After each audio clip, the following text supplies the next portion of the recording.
you are watching, there is a very demonic song in Uganda.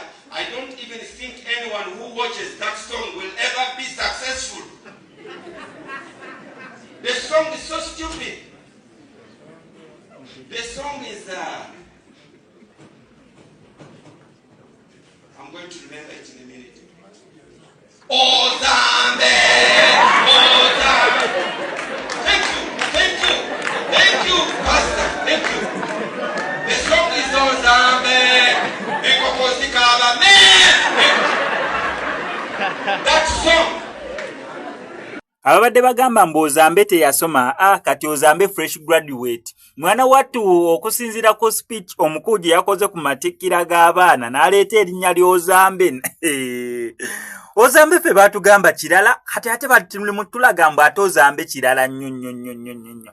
Okusinzira ku yagenda e Kenya awo tuwa gye yakola media tuwa gye yakola e Kenya bali bategeeza mbu Ozambe kitegeeza ye bagamba batya mbu Ozambe kitegeeza ng'omuntu ono gamba mukyala wange omulungi oba omwami wange omulungi ekimu ku ebyo kweganga kiraga kigambo kirungi Ozambe ate omukulu agenza otutegeeza Ozambe nga tayagala nakubeera nga akiwulira okutegeeza musunguwavu asosina kijjukira watu kwegamba mbu tekirimu nnyo naye asosina gira watu nazibiriza najjukira mbu ekigamba kiyita Ozambe mbwe embuzi emme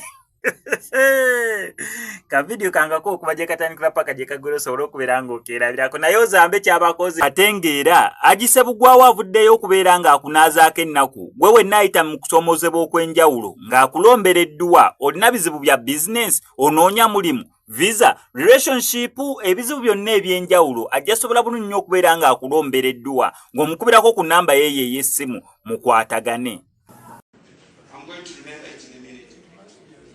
HOOZAMBE! HOOZAMBE! Thank you, Pastor, thank you. The song is HOOZAMBE! That song. You are laughing, but let me tell you, when we grew up, this generation here, we listened to songs from South Africa, revolutionary songs. We grew up as fighters. Now you are listening to HOOZAMBE, My dear, the Chinese children at kindergarten are already making toys.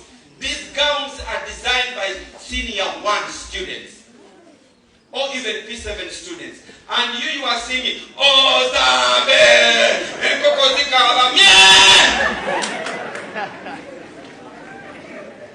This is terrible. So the gadgets you have can either connect you to some very intelligent people or the people who are singing HOOZAMBE. That's why I hide in the bush, because this society makes me so sick. We have just so much to do, and yet people are using social media. Actually, what is on social media in Uganda? False prophets,